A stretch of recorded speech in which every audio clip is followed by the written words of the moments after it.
프랑스 왕 루이 12세가 왕위에 오르기 전에 그에게 많은 적들이 있었습니다. 그리고 마침 그가 왕위에 오르자 그 적들은 이제 신변에 큰 위협과 두려움이 생겼습니다. 더욱이 들리는 소문에 의하면 왕이 자기를 반대하고 대립하던 모든 사람의 명단을 작성했고, 또 그 명단만 작성한 것이 아니라 그 모든 이름 하나하나마다 이름 뒤에 검은색 십자가를 그렸다라는 소문이 들려지게 되었습니다. 이 말이 들리자 더 공포감에 휩쓸렸고 결국은 많은 이들이 파리를 도망치는 일도 있었습니다. 그런데 얼마 지나지 않아 도망간 이들에게 놀라운 소식이 전해집니다. 임금은 전에 자신의 적이었던 그들을 분명하게 용서했고 그들의 생명을 보장했다라는 소식입니다.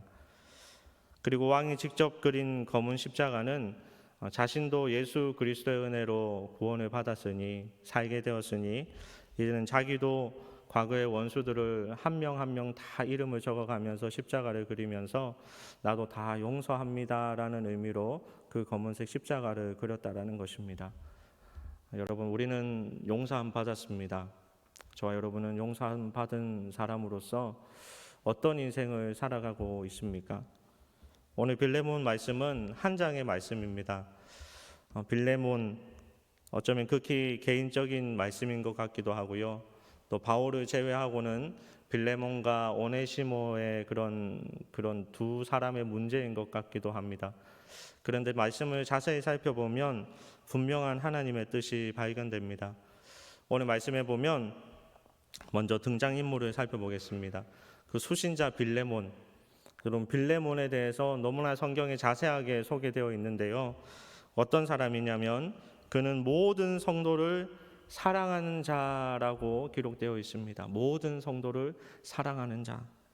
또 그는 믿음을 삶으로 실천했던 사람이기도 하고요. 또 주변에 많은 그리스도인 그리고 많은 이웃들에게 평안을 주는 사람이었습니다. 또 그는 목회자에게 기쁨도 주고 또 위로가 되는 사람이었습니다. 이 빌레몬과 바울의 관계는 한마디로 담당 목사님입니다. 바울이 사랑을 많이 주고 바울이 빌레몬을 위해서 기도도 많이 한 그런 관계인데, 이 목자 바울이 빌레몬에게 너의 도망친 종 오네시모를 용서해주고 죄인으로 여기지 말고 사랑받는 형제로 여기라라고 말씀을 하는 거죠. 요청을 하는 것이죠.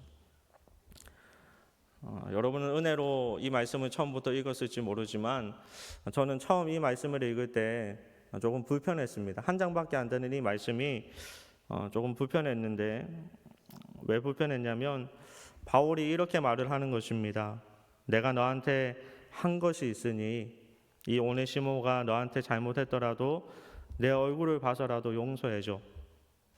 그리고 끝나지 않고, 그리고 혹시 그가 너에게 빚진 것이 있다면 그것은 나한테 달아. 내가 다 갚을게 라고 얘기를 하면서 끝에 또 말하는 게 있죠. 근데 네가 나한테 받은 은혜를 알지 라고 얘기를 하는 거예요. 제가 너무 이상하게 해석합니까? 불편하더라고요. 빌레몬의 입장에서. 물론 오네시모한테는 너무나 은혜로운 글이겠지만 빌레몬의 입장에서는 조금 불편하게 느껴졌습니다. 왜냐하면 빌레몬은 오네시모에 대해서 화가 많이 나 있는 상태이고요. 분노했고 자신의 종이었던 사람이 그냥 도망치지는 않았겠죠. 아마 받을 것이 있었는데도 그것조차 담당 목사님에게 나에게 달아라고 말을 하고 그 금액을 말해라. 여러분, 그렇게 말한다면 너무나 불편하지 않을까요? 하지만 바울의 포인트는 제가 생각하는 그런 불편함이 아니라 다른 것입니다. 바울의 요청은 용서를 넘어서 형제처럼 사랑하라라는 것입니다. 여러분, 빌레몬이 어떤 사람이라고 했습니까? 모든 성도를 사랑하는 자라고 이야기를 하고 있습니다. 목회자가 그 정도로 말할 정도로 또 많은 성도들이 그렇게 빌레몬에 대해서 평가할 정도로 많은 모든 그리스도인들을 같은 성도들을 사랑했던 사람이 바로 빌레몬입니다. 그래서 많은 이들에게 평안도 주고 목회자의 기쁨과 위로가 되는 참 좋은 사람인데 오늘 바울이 빌레몬에게 요구하는 것은 여러분 무엇입니까? 그리고 또 이 말씀을 통해서 우리에게 하나님께서 요청하는 것, 요구하는 것은 무엇일까요? 두 가지를 살펴보겠습니다. 그 첫 번째는 원망의 대상을 형제로 돌려라라는 것입니다. 원망의 대상을 형제로 돌려라. 빌레몬서 1장 5절에 이렇게 말씀합니다. 빌레몬서 1장 5절 말씀. 주 예수와 및 모든 성도에 대한 내 사랑과 믿음이 있음을 들음이니. 바울은 빌레몬의 모든 성도의 사랑, 그 믿음을 소문으로 들었습니다. 개인적인 판단 물론 했겠지만 많은 소문을 통해서 빌레몬은 참 모든 성도를 사랑하는 사람이었다라는 것을 알 수 있었습니다. 여러분 그런 경우가 있지 않습니까? 공간에 따라서 그 환경에 따라서 달라지는 나의 모습.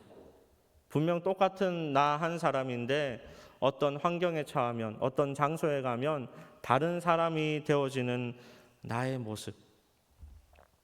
군에 다녀온 남자들은 예비군이라는 것을 처음에 가게 됩니다. 그 예비군에는 수많은 직종의 사람들이 있고요. 그리고 그 예비군에는 목회자들도 있고 선생님들도 있고 또 다른 전문직 또 일반적인 많은 사람들이 있습니다. 그런데 모든 사람이 하나같이 그 장소에 도착을 하면 자세가 약간 뒤로 젖혀집니다. 다 귀찮아지고요.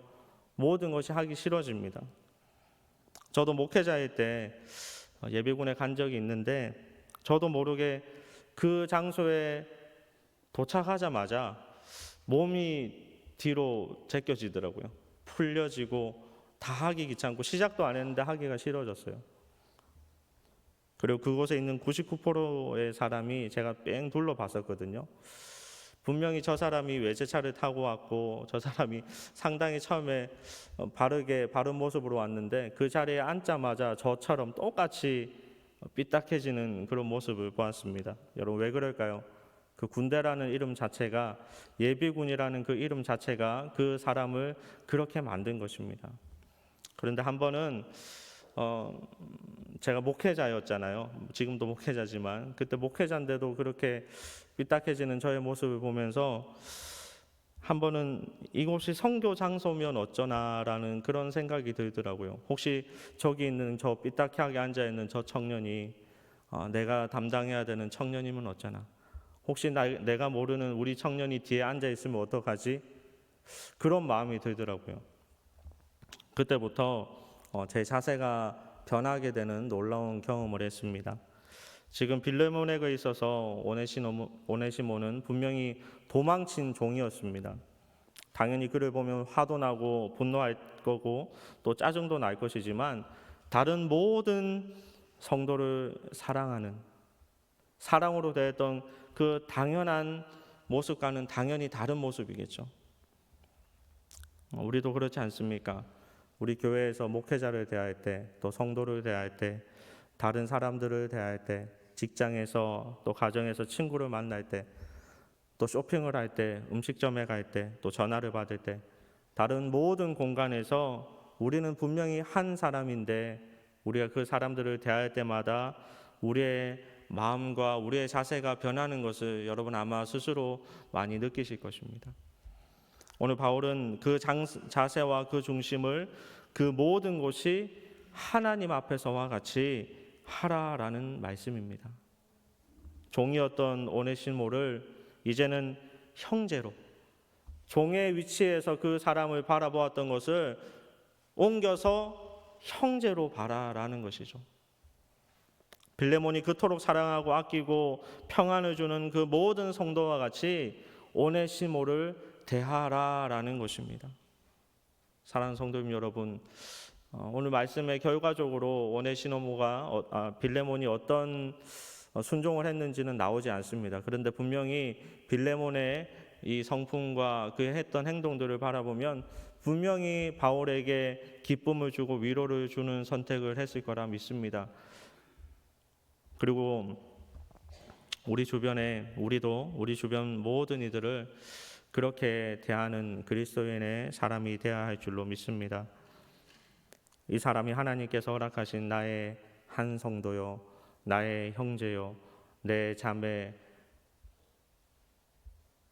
내 사랑하는 이들이라는 것을 꼭 기억하면서 하나님께서 귀하게 여기는 한 사람이라는 것을 꼭 기억하면서 사람들을 대할 때 여러분 요즘에 고객센터에 전화 오면 나오는 멘트가 있죠. 지금 전화 받는 그 사람이 누군가의 소중한 가족입니다.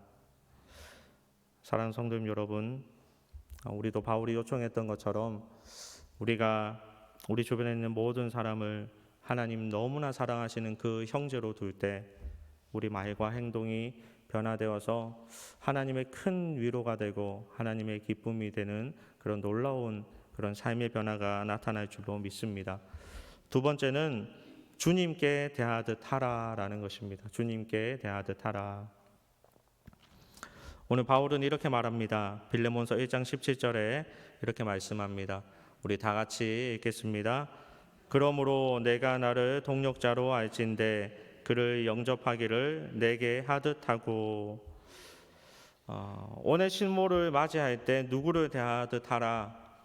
자신 바울을 대하듯 하라라고 말씀을 합니다. 성경 곳곳에는 죽게 하듯 하라라는 말씀이 있습니다. 에베소서 5장 22절에는 아내가 남편을 대할 때 아내들이여 자기 남편에게 복종하기를 죽게 하듯 하고, 또 에베소서 6장 7절에 종이 상전을 대할 때 기쁜 마음으로 섬기기를 죽게 하듯 하고, 또 골로새서에는 일을 할 때도 무슨 일을 할 때도 하든지 마음을 다하여 죽게 하듯 하라, 죽게 하듯 하라라고 말씀을 하고 있습니다. 여러분 죽게 하듯 하라라는 것이 어떤 말씀일까요? 조심조심 주님을 맞이하듯 최선을 다해서 정성을 다해서 마음을 다하고 뜻을 다해서 대하라라는 것입니다. 중종 때 학자 김정국이라는 사람은 이렇게 말을 했습니다. 천금으로 밭을 사고 만금으로 이웃을 산다. 또 그는 향학문에 보면 그가 지은 향학문에 보면 이웃은 사촌이 아니라 삼촌 반이다라는 말도 했습니다. 과거에는 이웃이 장례가 나도 주변의 다른 이웃들도 함께 상주가 되어서 함께 슬퍼했다라고 하죠. 또 이웃 간의 담장에는 암키아와 수키아가 있어서 그 구멍을 뚫어놓고 그를 비린 구멍이다라고 이야기를 했다고 합니다. 비린 구멍. 여러분 무슨 말입니까? 일상적으로 먹는 음식은 음식이 아니라 특별식, 그 별식을 만들었을 때마다 그것을 주고받을 수 있는 그 구멍을 비린 구멍이라고 했습니다. 일반적으로는 저희는 뭐 밥을 먹고 뭐 김치를 먹고 하겠지만 특별하게 뭐 육류나 아니면 멸치 같은 그런 고기나 이런 어육 음식을 별식으로 여겨서 그것들이 비리기 때문에 그 구멍 사이에 주고받으면서 이웃의 사랑을 나눴던 그 구멍이 비린 구멍이라는 말이 있습니다. 요즘엔 참 생소한 말이 되어버린 이웃 사촌 역시 가까이 있는 이웃 사촌이 멀리 있는 이웃보다 가족보다 더 낫다라는 말이죠. 우리 그리스도인들은 이 모든 것을 어떤 사람을 대할 때 죽게 하듯 그 이상으로 형제를 대할 때도 죽게 하듯 일을 할 때도 죽게 하듯 상전을 대할 때도 죽게 하듯 미운 사람이나 또 나에게 큰 실수를 한 사람일지라도 죽게 하듯 하는 그런 믿음의 사람이 되어야 할 줄로 믿습니다. 여러분 너무나 어려운 말씀입니다. 죽게 하듯 하라. 너무나 실천하기도 힘들고요. 정말로 조심조심 정성껏 대하는 것은 사실 쉽지가 않습니다. 하지만 우리가 왜 그렇게 해야 됩니까? 우리가 은혜 받았고 우리가 용서함 받았고 우리가 사랑받았고 우리가 귀히 여김을 받았기 때문입니다. 바울이 빌레몬을 통해서 기쁨과 위로를 많이 받는 것처럼 저와 여러분의 그런 삶을 통하여서 우리 하나님께서 위로를 많이 받는 그런 복된 인생이 되기를 주님의 이름으로 축복합니다.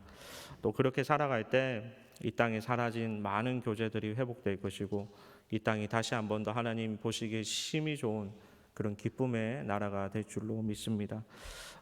다시 한 번 더 빌레몬의 삶을 되새기셨으면 좋겠습니다. 하나님 주신 이 땅에서 우리도 살아갈 때 모든 성도를 사랑하는 자, 모든 사람들이 평안을 느끼는 그런 믿음의 사람, 그리고 많은 사람들을 주님께로 인도했던 사람, 그리고 목회자에게 큰 위로와 기쁨이 되는 그 사람이 저와 여러분의 삶이 되기를 주님의 이름으로 축복합니다.